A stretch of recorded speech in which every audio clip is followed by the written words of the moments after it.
Please help me. They're beating my mama. They won't stop hitting her." The words tore through the Sapphire Club like a gunshot through silk. The child's voice cracked with terror so raw it could shatter bone. Her white lace dress hung in tatters, stained with grease and desperation. The beads woven into her cornrows clicked frantically as she stumbled forward, her small brown hands reaching for the one man in the room who hadn't moved, the one man who looked like he'd forgotten how to feel anything at all. The music died. Crystal glasses froze midair. Every killer in tailored suits held their breath because the girl hadn't just interrupted a business meeting. She'd broken into a fortress, and the man she'd chosen to beg wasn't just dangerous. He was Choi Woo-sik, the ice architect of Seoul's underworld, a ghost in designer clothing who hadn't smiled in 5 years. The dragon tattooed along his neck seemed to coil tighter as she gripped his arm, her fingers digging into ink and muscle like she was drowning, and he was the only solid thing left in the world. What happened next didn't just break the rules. It shattered them so completely that everyone who witnessed it would spend the rest of their lives trying to forget. You need to stay until the very end, because what this cold-hearted king does for a stranger will rip your heart wide open and put it back together in ways you never saw coming. Before we dive in, smash that like button, hit subscribe, and drop a comment telling me where you're watching from so I can send you some love. Now let's step into the moment that changed everything. The bass from the lower floors was nothing but a ghost's heartbeat up here, a distant pulse that Woo-sik had learned to ignore years ago. The Sapphire Club's VIP lounge existed in a bubble of calculated silence, where every breath cost money and every word could end a life. Floor-to-ceiling windows overlooked the neon veins of Gangnam, but the view meant nothing to the men gathered around the obsidian table. They were here for power, not scenery. Woo-sik sat at the head like a king carved from winter itself. His black suit was unbuttoned just enough to reveal the dragon that crawled up from his chest, its scales rendered in ink so detailed they seemed to shift when he breathed. His dark hair was swept back, revealing a face that could have belonged to a marble statue, beautiful, cold, and completely devoid of mercy. Gold glinted at his wrists and throat, but it wasn't decoration. It was a warning. Everything about him screamed control, from the way he held his whiskey glass to the way his eyes tracked movement without ever truly focusing on anything. 5 years ago, Choi Woo-sik had been different. He'd laughed. He'd loved his sister Minna with the kind of devotion that made him reckless. Then she died in an exchange gone wrong, bleeding out in his arms while he screamed for help that never came. The man who survived her wasn't the same man who'd held her hand through childhood nightmares. This version had carved out every soft part of himself and replaced it with ice. He ruled Gangnam with calculated brutality, never raising his voice because he didn't need to. His silence was heavier than any threat. Tonight was routine. His lieutenants murmured reports about territories and profits, their voices hushed like they were in a cathedral. Woo-sik listened without reacting, his expression a perfect mask of indifference. He'd built an empire on the principle that emotion was weakness, that sentiment was the crack where the blade always found its way in. His men feared him, his enemies respected him, and the world had learned not to expect mercy from a man who'd forgotten how to offer it. The security at the Sapphire Club was legendary. 12 men stationed at every entrance, metal detectors, biometric scanners, and enough firepower to start a small war. Nothing got in without Woo-sik's approval. Nothing, until the doors exploded inward. It wasn't a rival gang. It wasn't a raid. It was a 7-year-old girl in a torn white dress, her brown skin gleaming with sweat and terror, her cornrows adorned with colorful beads that clicked like tiny bells as she ran. She moved like a hunted animal, all desperation and instinct, her small feet slipping on the polished floor as she crashed into the center of the room. 3 of Woo-sik's men reached for their guns. Another lunged to grab her. But she was already moving, her target locked with the kind of certainty only children possess. She threw herself at Woo-sik, her hands clamping onto his tattooed forearm with enough force to leave marks. "Please help me," she sobbed, her voice breaking into fragments. "They're beating my mama. They won't stop hitting her." The beads in her hair clicked as she looked up at him, and something shifted in Woo-sik's chest. A sound he hadn't heard in 5 years. A sound that belonged to Minna, who used to wear beads just like these. His hand twitched toward the girl before he could stop himself, then froze midair as years of self-control warred with something older, something human. His men stared, waiting for orders. The room held its breath, and Woo-sik felt the ice around his heart crack, just enough to let in one dangerous thought. What if he could save this one? He stood slowly, his shadow falling over the child like a shroud. His voice, when it came, was barely above a whisper. "Where?" The girl's eyes widened with desperate hope. But before she could answer, the world exploded into chaos. Tires shrieked outside, glass shattered, and the club's alarms began to scream as a rival gang's vehicle slammed into the entrance below, sending tremors through the entire building. Woo-sik's men moved instantly, weapons drawn, shouting into radios.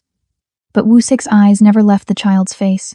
In that moment, surrounded by violence and sound, he made a choice that would unravel everything he'd built. "Get her to the car," he said quietly, his hand settling on the girl's head with unexpected gentleness. "We're going to find your mother." And somewhere in the chaos, his second-in-command, Jun-ho, lifted a radio to his lips and whispered 6 words that would change the game forever. "The dragon is leaving for a child." The girl's name was Serafina, and she'd crawled through ventilation shafts designed to be impenetrable. Woo-sik discovered this as his men swept the building for breaches, finding the loosened grate 3 floors down and the tiny handprints smudged with grease leading up through the metal tunnels. Someone had taught her how to navigate complex structures. Someone brilliant. Woo-sik knelt beside Serafina in the back of his armored Mercedes, the leather seats too large for her small frame. She was shaking, her white dress torn at the hem and stained with oil.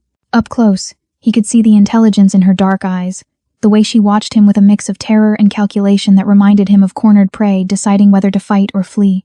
"Who taught you to use the vents?" he asked, his voice gentler than it had been in years. "Mama did." Serafina's small hands twisted in her lap. She said sometimes the safest way out is through places people think are too small to matter. Tactical thinking. Advanced problem solving. This wasn't a child raised in safety, this was a child trained to survive. Woo-sik's instincts, honed by years in the underworld, began assembling a picture he didn't like. "Your mother's name?" "Catherine Frost." The girl's voice cracked on the name. "They took her from our apartment. The man with the scar said she stole something that belonged to him, but Mama doesn't steal. She builds things. She makes things work." Catherine Frost. The name sparked recognition in the back of Woo-sik's mind, an American logistics consultant who'd made waves in Seoul's shipping industry over the past year. Brilliant, by all accounts. Independent.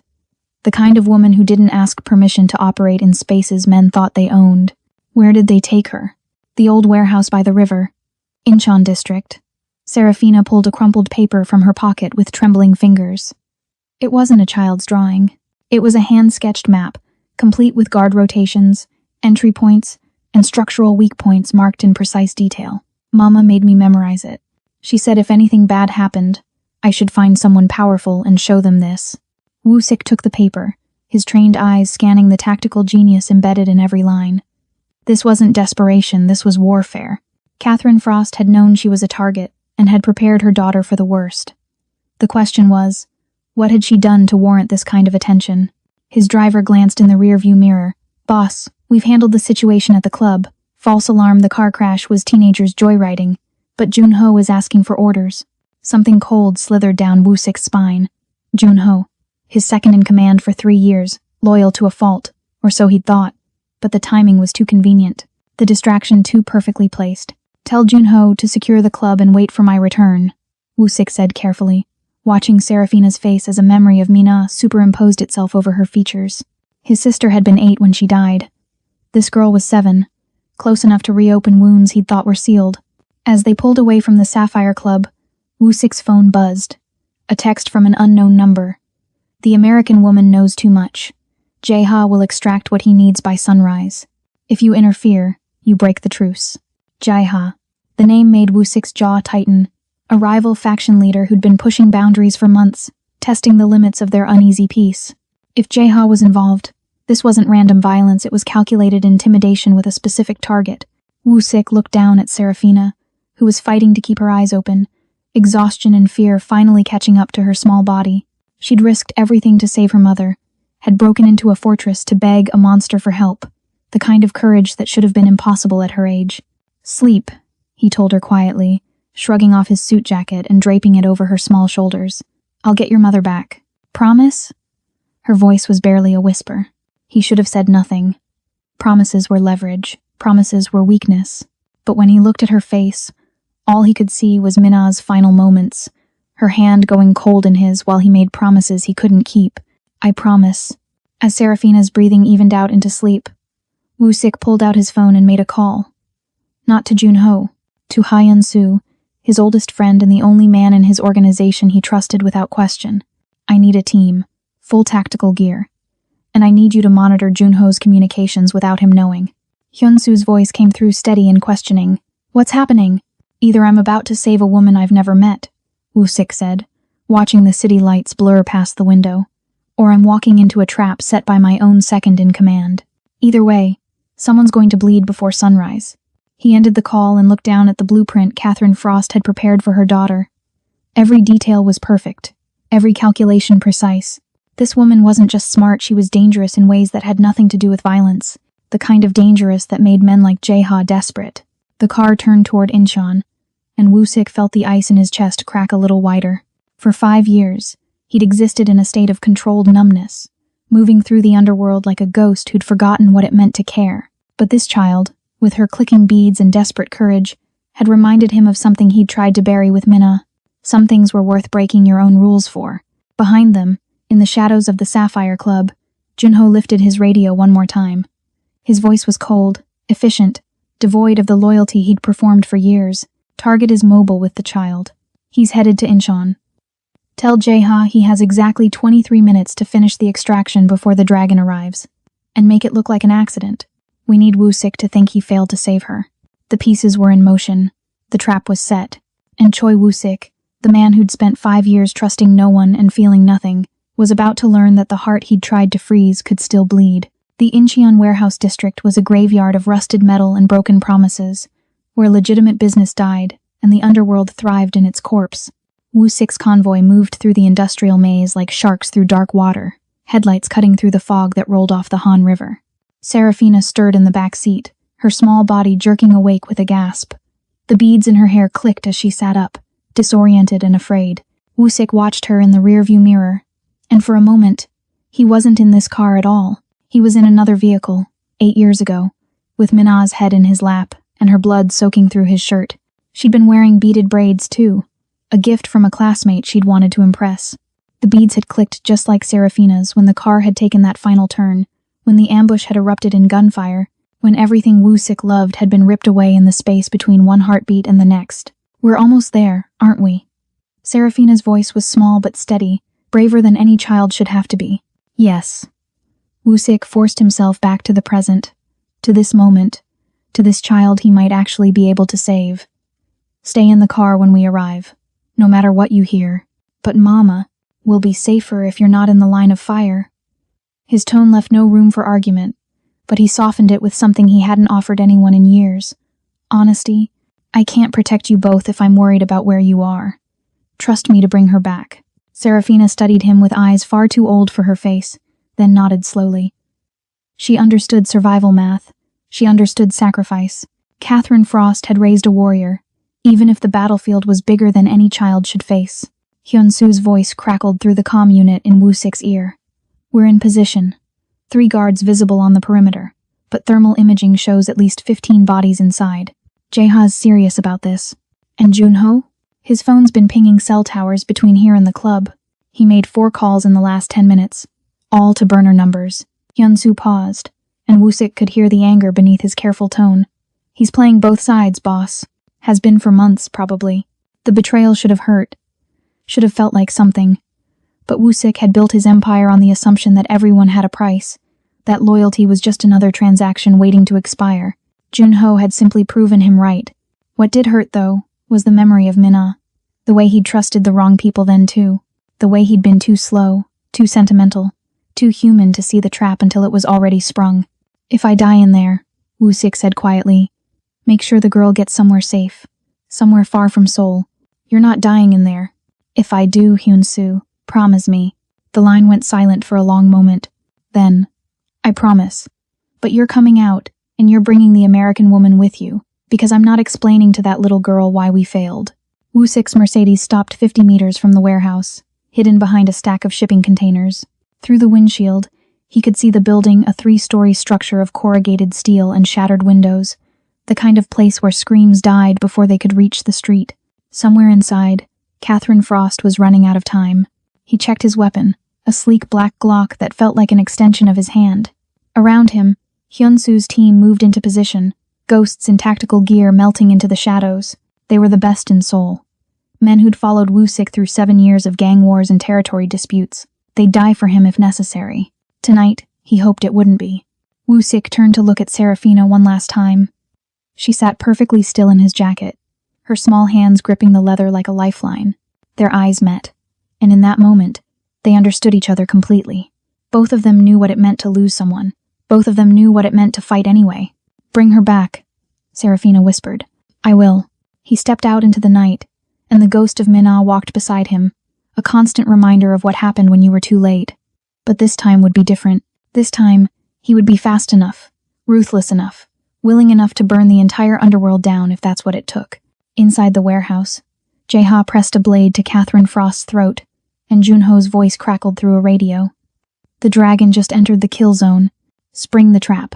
Catherine Frost had stopped counting the hours 3 interrogations ago. Time became meaningless when every minute was measured in pain, in the cold concrete beneath her knees, in the zip ties cutting circulation from her wrists. But she hadn't stopped thinking. Thinking was the only weapon they couldn't take from her. The warehouse was a logistics expert's nightmare, and opportunity rolled into one. She'd mapped every exit within the first hour, catalogued every structural weakness, noted the patterns in the guards' rotations. Jae-ha thought he was holding her captive. In reality, she was conducting reconnaissance. She was 32 years old, born in Atlanta and raised on her grandmother's stories about women who survived impossible things. Her brown skin bore the marks of Jae-ha's impatience, bruises blooming purple across her cheekbone. Split lips still bleeding, but her dark eyes remained sharp, calculating, alive with defiance that no amount of violence could extinguish. "Last chance, Miss Frost." Jae-ha circled her like a shark scenting blood. He was younger than she'd expected, maybe 40, with the kind of polished cruelty that came from men who'd never been told no. His suit was expensive, his hands manicured, his smile the worst kind of weapon. "The master access codes to your logistics network.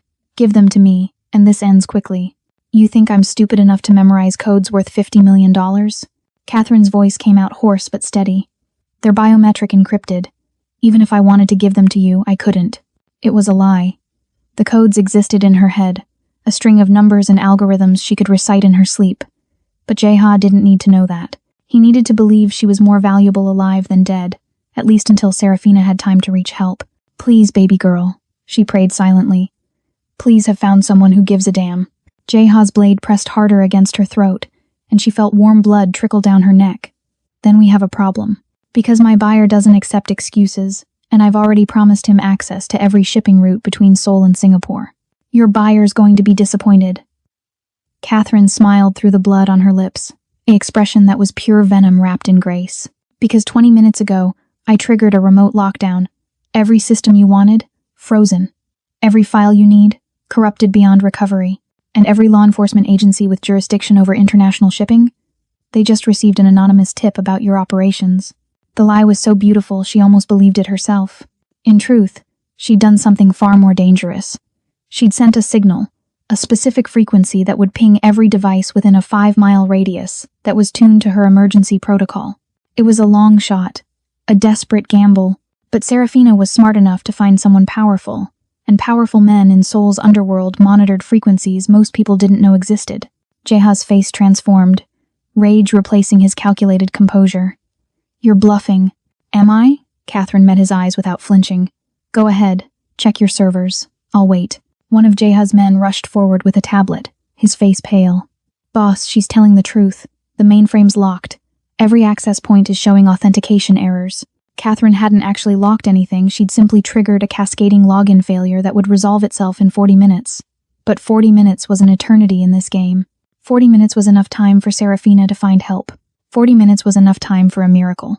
Jae-ha grabbed Catherine by her natural curls, yanking her head back so violently stars exploded across her vision. "Then you're going to unlock it. Right now." "Can't." She spit blood at his feet, the gesture more defiant than any curse. "See, that's the beautiful thing about automated security protocols.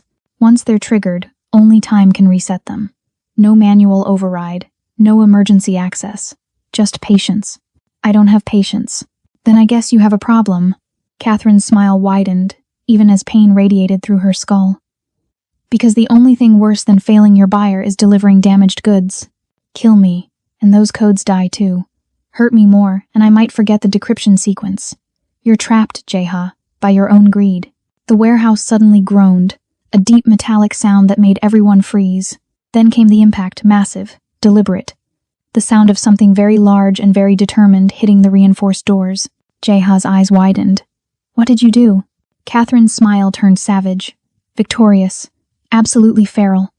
I sent a signal to the only man in Seoul you're actually afraid of. And judging by that sound, he just arrived. The doors exploded inward with a screech of tearing metal, and through the smoke and chaos, a figure emerged.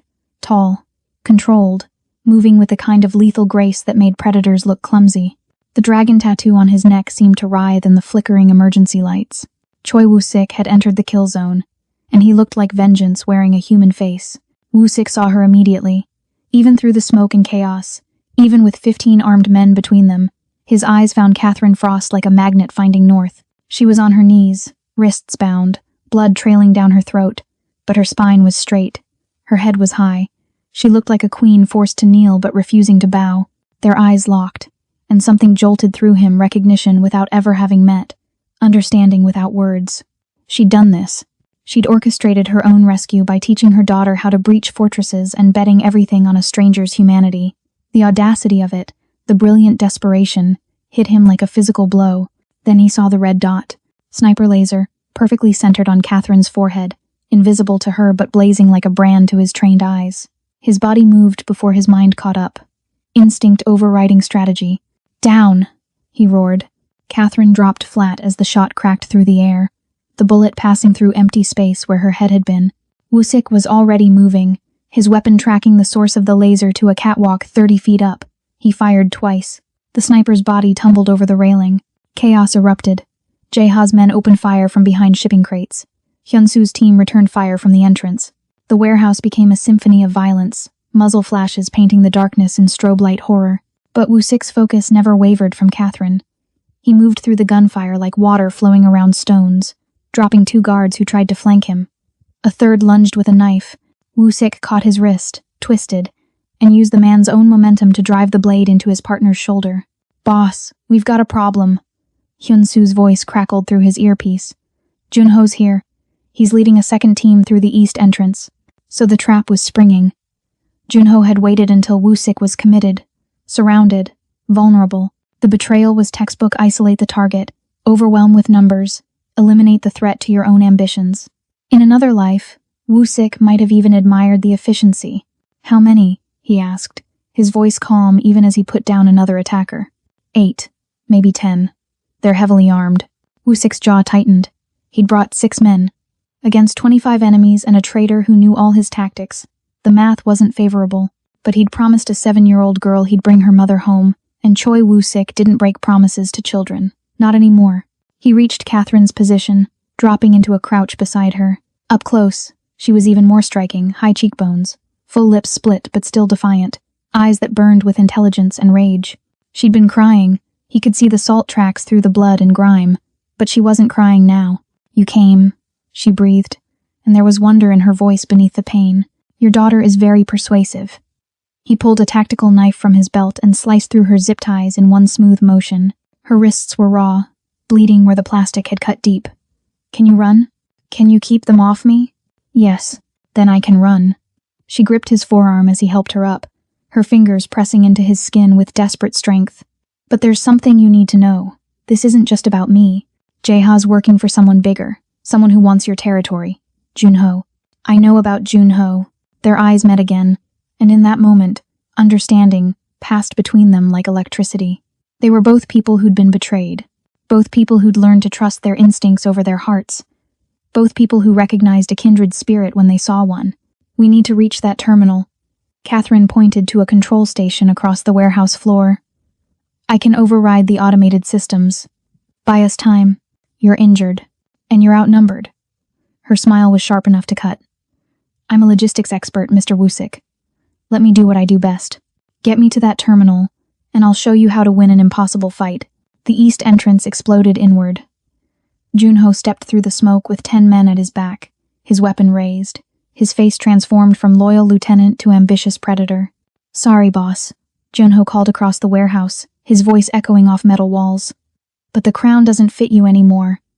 Time for new management. Woo-sik's hand found Catherine's, their fingers intertwining for just a moment. Her pulse hammered against his palm, fast and fierce and alive. Stay close, he said quietly. Try to keep up, she countered. Then they ran.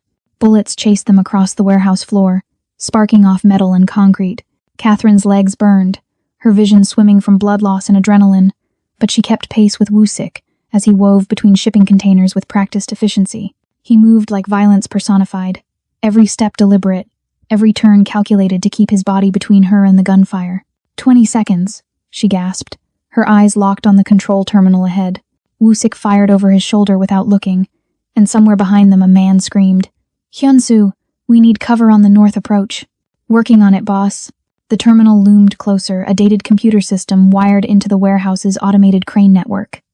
Catherine had worked with similar setups across 3 continents. She knew their weaknesses, their back doors, their potential for creative destruction. 10 feet away. 5. Junho's voice cut through the chaos. "Cut them off. Don't let her reach that terminal." Wusik spun, putting himself directly in the line of fire. 3 rounds hit his shoulder, his side, his leg, except they didn't.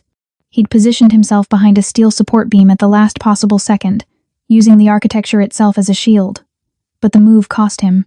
He stumbled, his weapon clattering to the ground. Catherine didn't hesitate. She grabbed his arm, hauling him the final distance to the terminal. Her hands flew across the keyboard, muscle memory taking over as lines of code scrolled across the ancient monitor. "What are you doing?" Wusik asked through gritted teeth, retrieving his weapon. "Changing the rules." Her fingers never stopped moving. This warehouse uses an automated overhead crane system for moving shipping containers. GPS-guided, weight sensors, the whole package. Jaeha never bothered to change the default admin password. She hit enter, and the warehouse groaned to life. Above them, massive industrial cranes began to move. 20-ton shipping containers swung through the air on steel cables, their paths suddenly erratic, unpredictable. The automated system that had been designed for efficiency became a deadly maze of moving metal. Jaeha's men scattered, shouting in confusion as containers swung past their heads. One soldier wasn't fast enough. The steel box caught him mid-chest, sending him flying 15 feet into a concrete pillar. "You're insane," Wusik said, but there was admiration in his voice, something warm breaking through the ice. "I'm effective." Catherine's hands danced across the keyboard, orchestrating chaos. East quadrant, 3 men behind the blue container. Move it 12 feet left in 3, 2, 1. The container shifted, and Hyunsu's team had clear shots. 3 men down. Northwest corner, sniper on the catwalk. "I see him." Wusik's shot was perfect. The sniper dropped. They fell into rhythm, Catherine conducting the deadly symphony, while Wusik executed the movements. She called targets, created openings, turned the warehouse into a 3-dimensional puzzle that only she could solve.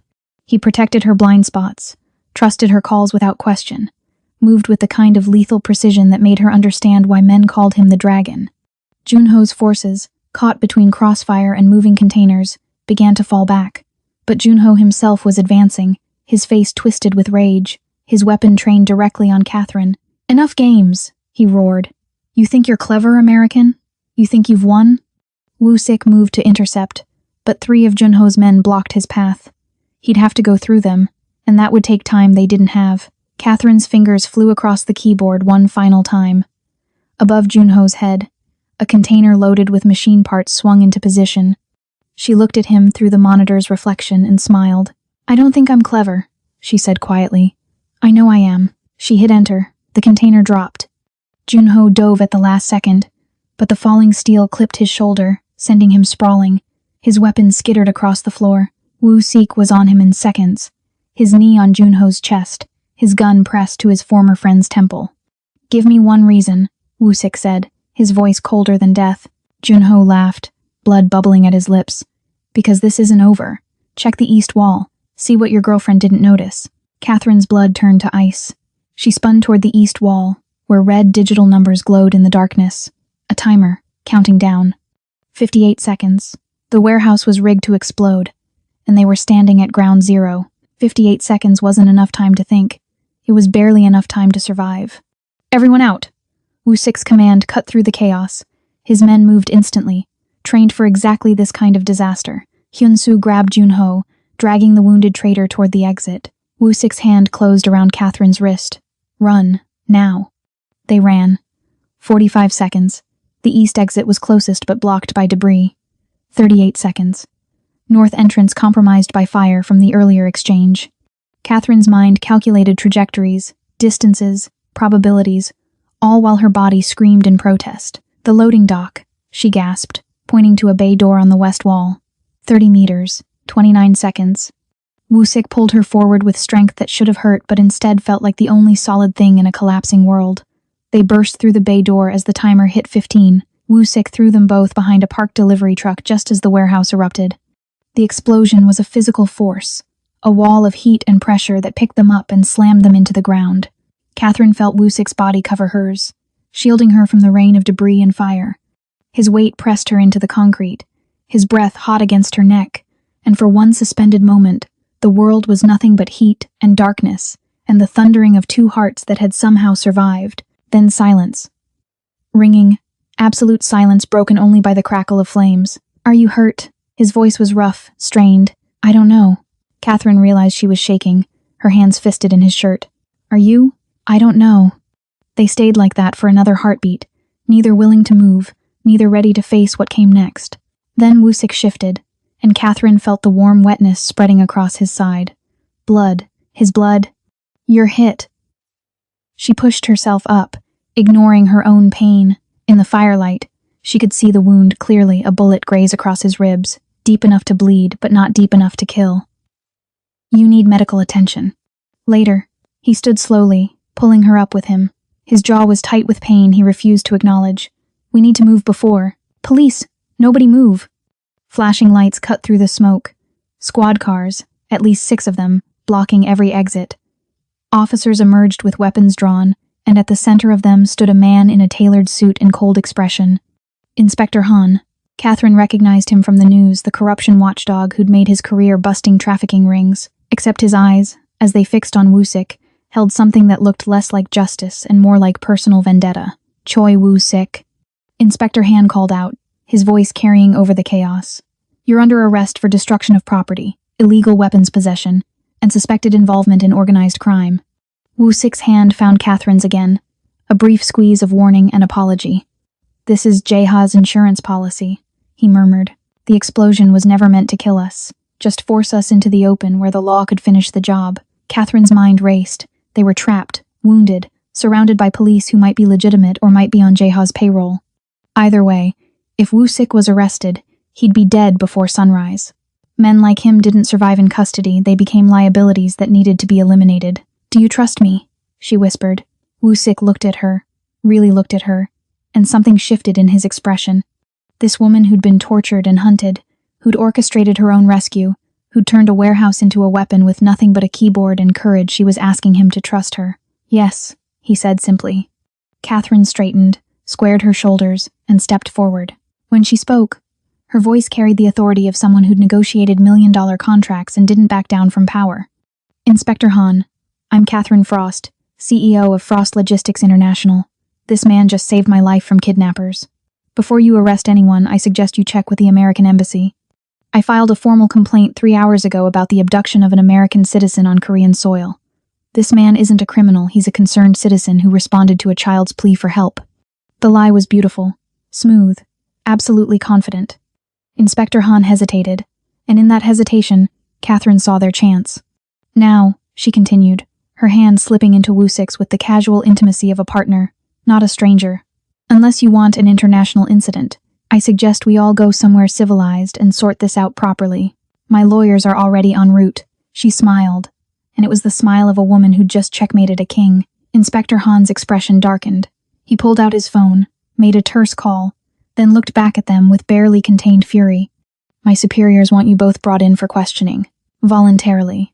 The word was acid. "You have 1 hour to arrange legal counsel before we proceed. 1 hour, 60 minutes to figure out how to survive what came next."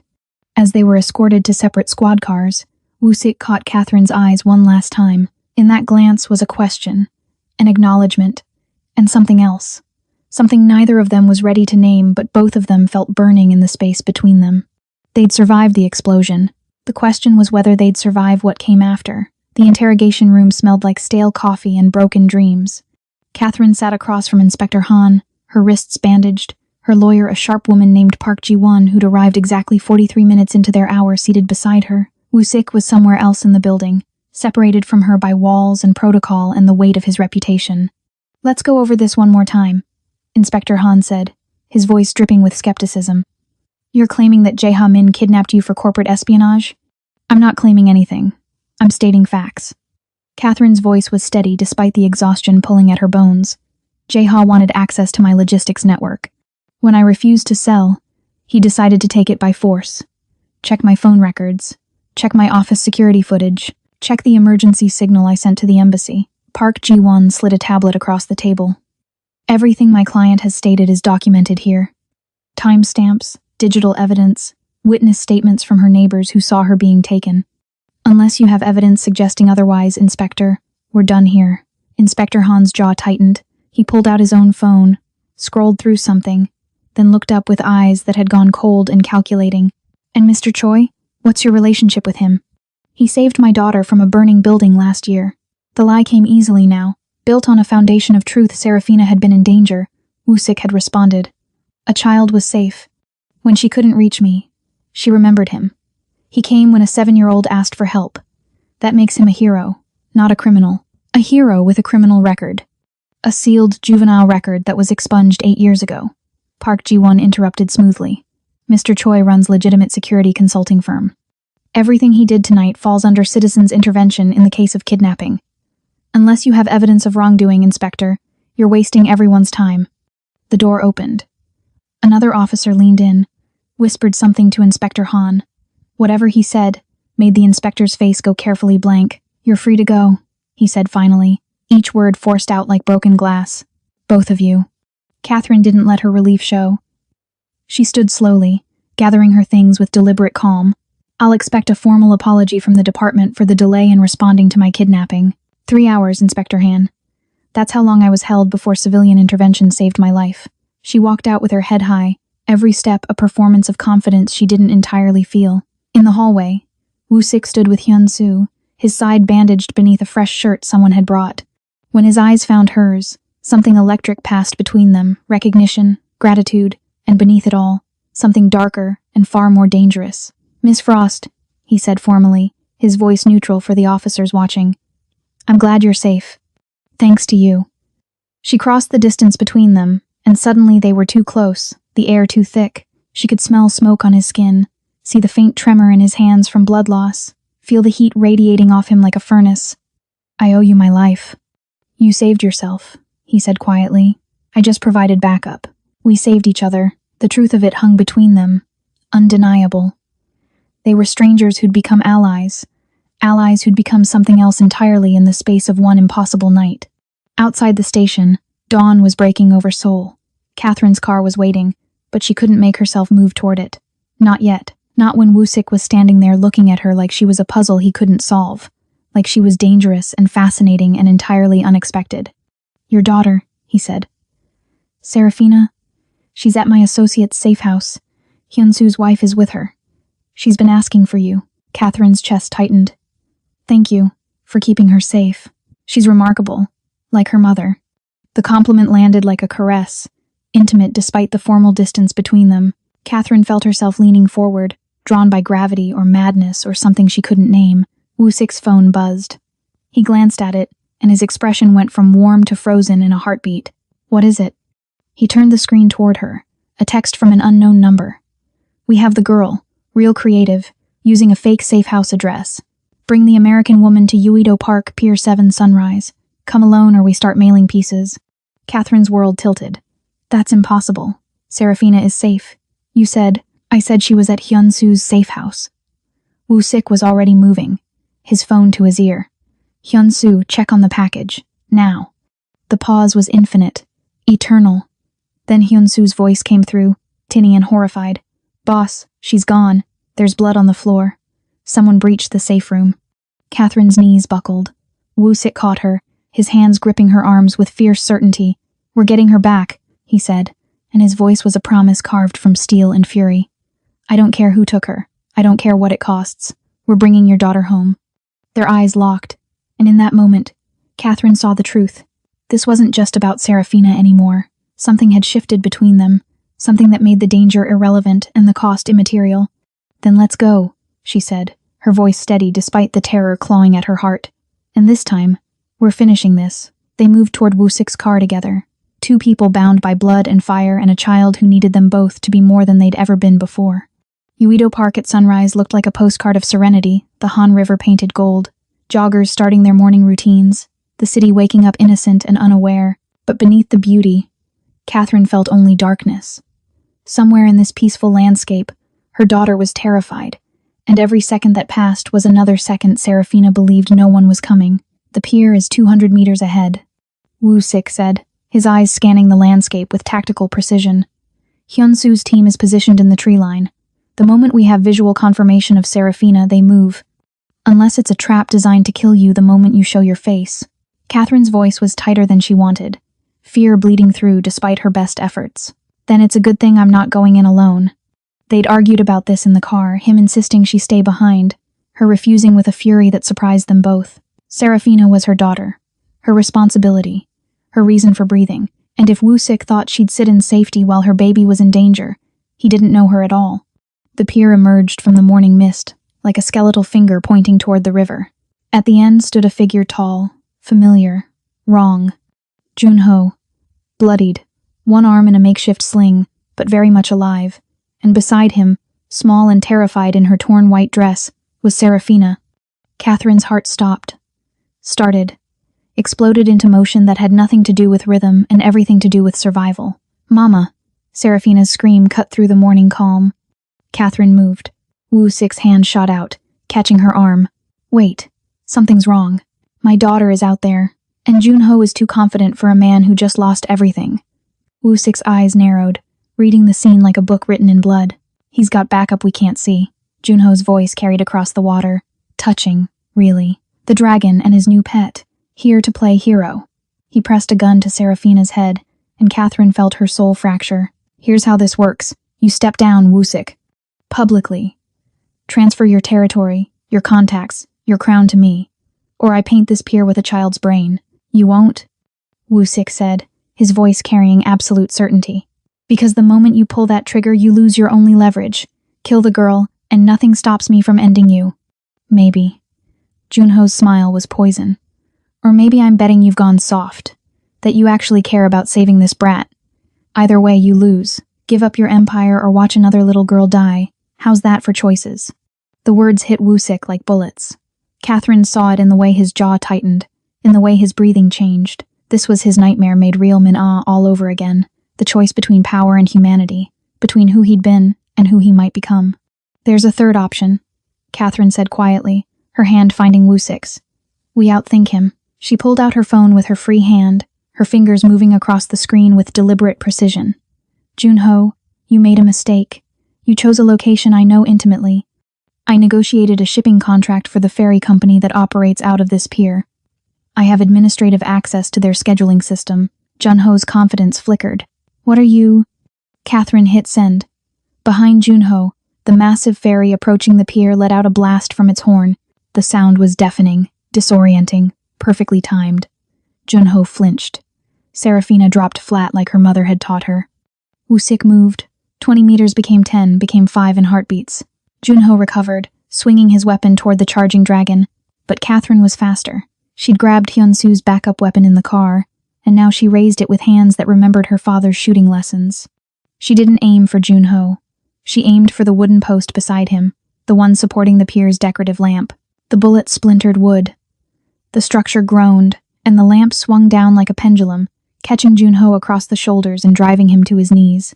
Woo-sik reached Serafina, scooping her up as gunfire erupted from the tree line. Junho's hidden backup revealing themselves too late. Hyun-soo's team engaged, and the serene morning became a battlefield. But Woo-sik was already running. Serafina clutched to his chest, his body a shield between her and the chaos. He reached Catherine, grabbed her hand, and they ran together as the world exploded behind them. They didn't stop until they reached the car, until Serafina was in Catherine's arms, until mother and daughter were sobbing against each other while Woo-sik stood guard, his weapon trained on the park, ready to burn down Seoul itself if anyone tried to take this from them. "It's over," Catherine whispered into Serafina's hair. "Baby, it's over." But as Woo-sik looked back at the pier, at the bodies being loaded into ambulances, at Junho being dragged away in handcuffs, he knew the truth. This wasn't over. This was just beginning. 6 months later, Sol had learned to whisper new stories. They spoke of the dragon who hadn't abdicated his throne but had transformed it into something the underworld had never seen before. Choi Woo-sik still controlled Gangnam, still commanded respect that bordered on fear, but now his empire operated with a precision that left no room for the chaos that had once defined it. No more kidnappings in his territory, no more trafficking, no more collateral damage that touched innocent lives. The streets were safer, even if the man who made them so remained dangerous. Catherine stood in her rebuilt office, floor-to-ceiling windows overlooking the city that had tried to destroy her and failed. Frost Logistics International had not only survived the attack, it had thrived. Her network now spanned 12 countries, her reputation for impossible solutions preceding her into every negotiation. She'd turned her trauma into armor, her fear into fuel. But it was the photograph on her desk that told the real story. Serafina, laughing in a park, her white dress replaced by jeans and a bright yellow jacket, her smile wide and unbroken. Beside her stood Woo-sik, his expression softer than anyone who knew the dragon would believe possible, his hand resting on the child's shoulder with a protectiveness that needed no explanation. They hadn't fallen in love. That would be too simple, too dishonest for what they'd become. Instead, they'd built something more complex, a partnership forged in fire, maintained through mutual respect, deepened by understanding that some bonds transcended romance. Woo-sik had become the person Serafina ran to with scraped knees and school problems. Catherine had become the voice that could talk Woo-sik back from the edge when the darkness threatened to reclaim him. They had dinner twice a week. They consulted on each other's business decisions. They existed in each other's lives with an intimacy that had nothing to do with shared beds and everything to do with shared survival. The world kept waiting for them to announce a relationship. The world would keep waiting. A knock on her door pulled Catherine from her thoughts. Woo-sik entered, immaculate as always in a charcoal suit, the dragon on his neck visible as he'd stopped hiding it months ago, but it was what he carried that made her breath catch a small velvet box. "Before you panic," he said, reading her expression with the ease of someone who'd learned her language. "It's not that kind of box." Catherine laughed, the sound genuine and light. "Then what kind of box is it?" He opened it. Inside lay 2 matching bracelets, simple braided leather with small silver charms. One charm was a dragon, the other was a phoenix. Serafina made them, Woo-sik explained, his voice carrying an emotion he still struggled to name. "She said we needed something to remind us that we're a team, that we saved each other." Catherine's eyes burned. She took one bracelet, feeling the careful stitching, the love woven into every thread. "She's right, we did save each other." Woo-sik fastened the bracelet around her wrist, his fingers brushing her skin with a familiarity that spoke of trust rather than desire. "I never thanked you properly, for showing me that strength isn't the absence of feeling, it's choosing to feel despite the cost. And I never thanked you," Catherine countered, securing the second bracelet on his wrist, "for showing me that some people are worth trusting, even when trust feels impossible." They stood there, 2 warriors who'd found peace not through love but through something rarer. Genuine friendship built on a foundation of mutual respect and shared trauma transformed into shared strength. Woo-sik's phone buzzed. He glanced at it, and his expression shifted into something calculating and cold, the dragon emerging as business called. But before he left, he paused at the door. "Dinner tonight? Serafina wants to show us her science project. I'll bring dessert. She'll hold you to that." After he left, Catherine returned to the window, watching Sol spread beneath her like a promise she'd learned to keep. She thought about the woman she'd been 6 months ago, terrified, bleeding, certain she'd die in a warehouse. She thought about the man who'd been a ghost in expensive clothes, convinced he was beyond redemption. They'd both been wrong about their endings. And somehow, in being wrong together, they'd found something better than either had imagined. Her phone lit up with a text from Serafina. "Mama, Mr. Woo-sik said you're bringing cake. Make it chocolate or I'm calling child services."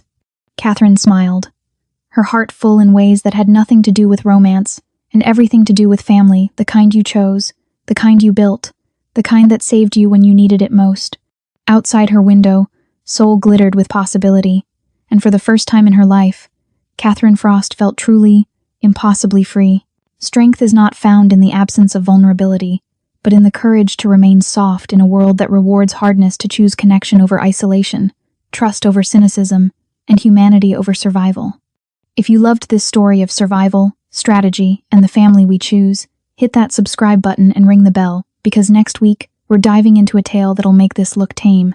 Drop a comment telling me what moment had you holding your breath. And from me to you, Happy New Year. May your year be filled with the courage to trust, the strength to survive, and the wisdom to know that sometimes the best love stories aren't about romance, they're about finding your people and refusing to let them go. Until next time, this is Ruthless Romance Tales, reminding you that the most dangerous thing you can do is care. But sometimes, it's worth the risk.